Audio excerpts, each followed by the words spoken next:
Assalamualaikum warahmatullahi wabarakatuh. Selamat datang di pertemuan 3 Accounting Study Group HMD Akuntansi FEB UM.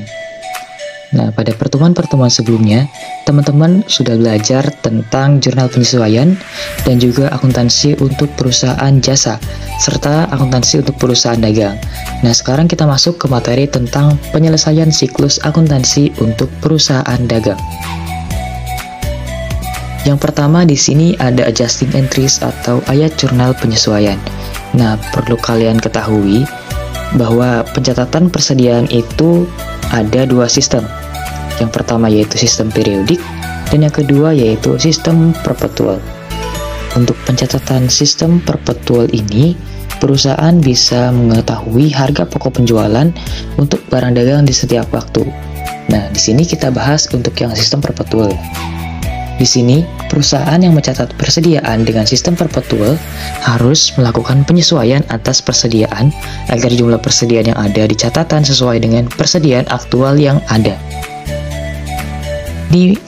Kenapa kok bisa seperti itu? Karena pada saat pencatatan akuntansinya, terkadang kita tuh tidak sama ya dengan keadaan fisiknya. Mungkin ada barang yang hilang atau bagaimana seperti itu. Nah, seperti pada contoh di bawah ini ya, Jiran Company ini mempunyai saldo inventory atau persediaan yang belum disesuaikan sebesar $40.500. Oke, kemudian melalui perhitungan fisik, Jiran Company ini menentukan bahwa persediaan barang dagangan sebenarnya pada tanggal 31 Desember itu sebesar $40.000. Lalu, perusahaan ini harus membuat adjusting entry atau ayat jurnal penyesuaian itu harus mendebit cost of goods sold atau HPP sebesar $500 dan juga harus mengkredit inventory atau persediaan sebesar $500. $500 ini dari mana? $500 ini dari selisih pada saat pencatatan dengan barang aktualnya. Seperti itu. Oke, selanjutnya kita akan membahas tentang worksheet atau kertas kerja. Nah, yang kita tampilkan di sini itu kertas kerja untuk perusahaan dagang ya tentunya. Di sini ada PW Audio Supply itu 31 Desember 2017. Di worksheet yang kita tampilkan ini ada beberapa akun yang warnanya merah nih. Nah, di sini kenapa kita ada akun yang berwarna merah?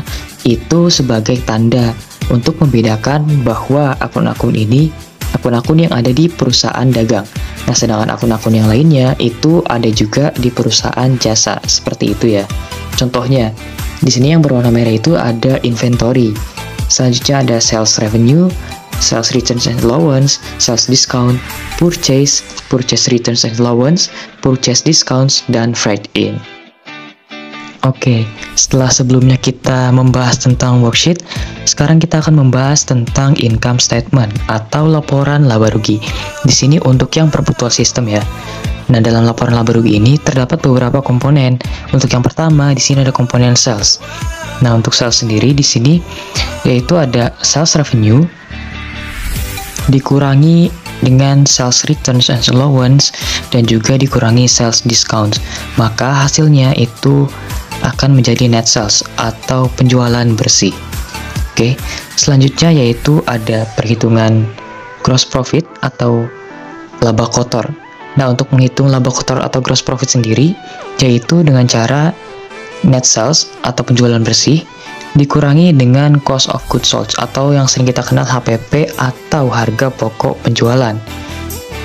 Selanjutnya, bagaimana sih cara menghitung gross profit rate atau persentase laba kotor?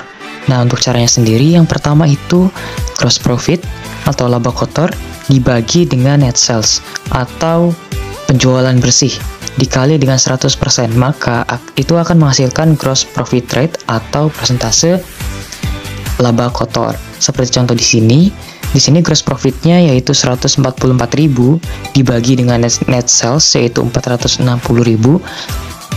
kemudian dikali dengan 100%, maka hasilnya yaitu atau gross profit rate-nya 31,3%.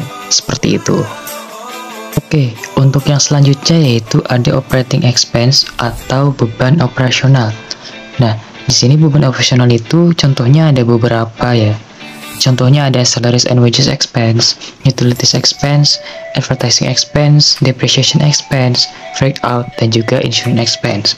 Nah, beban operasional ini atau operating expense ini nantinya di income statement ini akan dijumlahkan, lalu gunanya itu sebagai pengurang dari gross profit. Seperti itu ya. Dan selanjutnya yaitu kita akan bahas other income and expense atau pendapatan lain-lain dan juga beban lain-lain. Di sini untuk yang pertama, untuk other income, di sini ada 4 kategori. Yang pertama ada interest revenue, yang kedua ada dividend revenue, yang ketiga ada rent revenue, dan yang keempat ada gain. Nah, kita akan bahas satu-satu ya. Untuk yang pertama dulu, yaitu interest revenue. Untuk interest revenue ini itu berasal dari notes receivable dan juga ada marketable securities.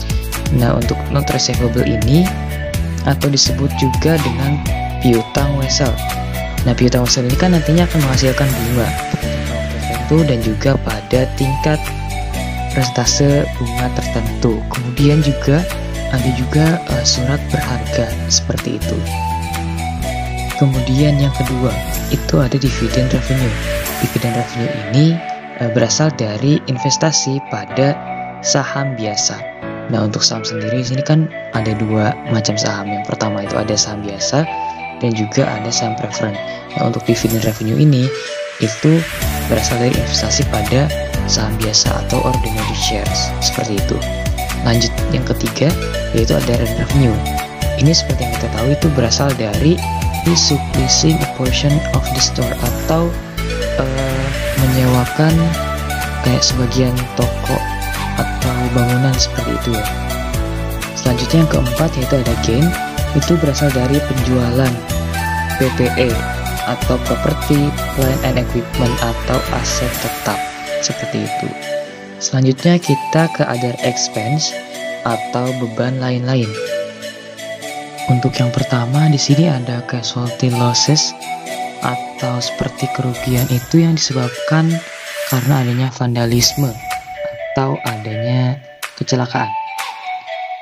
Untuk selanjutnya yaitu ada loss from the sale or abandonment of property, plant and equipment atau kerugian dari penjualan atau pengabaian PPE itu atau property, plant and equipment.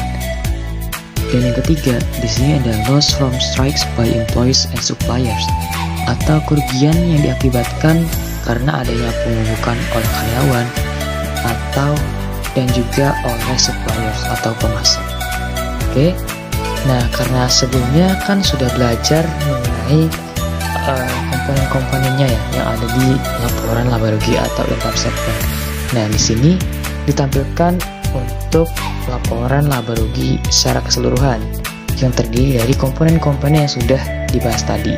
Yang pertama itu ada sales yang terdiri dari sales revenue yaitu sebesar 480.000, kemudian dikurangi dengan sales returns and allowance sebesar 12.000, lalu sales discount sebesar 8.000 dan menghasilkan net sales yaitu 460.000. Nah, kemudian net sales ini dikurangi dengan cost of goods sold atau HPP sebesar 316.000 dan menghasilkan gross profit atau laba kotor. Oke, selanjutnya yaitu di sini ada operating expenses. Operating expense ini seperti yang telah kita bahas sebelumnya, itu operating expense ketika dijumlahkan ini akan mengurangi gross profit dan juga nanti hasilnya akan menjadi income from operation atau laba dari operasi. Setelah itu di sini ada other income dan juga other expense. Nah, other income ini dan juga other expense ini akan mengurangi income from operation sehingga nanti terakhir akan dihasilkan net income atau laba bersih tahun berjalan atau periode berjalan. Di slide sebelumnya itu kan sudah dijelaskan mengenai laporan laba rugi menggunakan sistem perpetual. Nah, sekarang kita akan mempelajari mengenai laporan laba rugi sistem periodik. Apabila suatu perusahaan menggunakan sistem periodik untuk mencatat persediaannya, maka pada akhir periode sebelum menyusun laba rugi, perusahaan tersebut harus menghitung harga pokok penjualan terlebih dahulu. Cara menghitung cost of goods sold atau harga pokok penjualan yaitu kita harus memiliki data mengenai yang pertama itu persediaan awal. Nah, di soal atau di layar kan sudah diketahui bahwa persediaan awalnya itu sebesar 36.000. Selanjutnya ditambah pembelian bersih. Nah, misal itu perusahaan terdapat retur pembelian dan diskon pembelian, maka pembelian bersih itu harusnya pembelian dikurangi dengan retur pembelian dan juga diskon pembelian, maka diketahui pembelian bersih.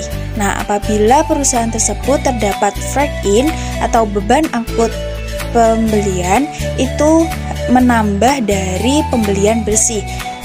Nah, itu setelah ditambah maka ketemu yang namanya cost of goods purchase. Jadi, cost of goods purchase itu didapat dari net purchase ditambah dengan freight in atau beban angkut pembelian. Nah, sedangkan untuk cost of goods available for sale itu didapat dari persediaan awal ditambah dengan cost of goods purchase tadi sebesar 36.000 ditambah 325.000. Maka ketemu hasilnya 356.000 untuk cost of goods available for sale. Setelah itu dikurangi dengan persediaan akhir barang dagangan sebesar 40.000. Maka hasil dari cost of goods sold itu $316.000. Oke, terima kasih buat kalian yang sudah menyimak video penjelasan materi sebelumnya. Nah, untuk penjelasan materi berikutnya itu silahkan cek video selanjutnya. Dan kalau ada pertanyaan bisa kalian tanyakan waktu pelaksanaan ASG. Terima kasih. Wassalamualaikum warahmatullahi wabarakatuh.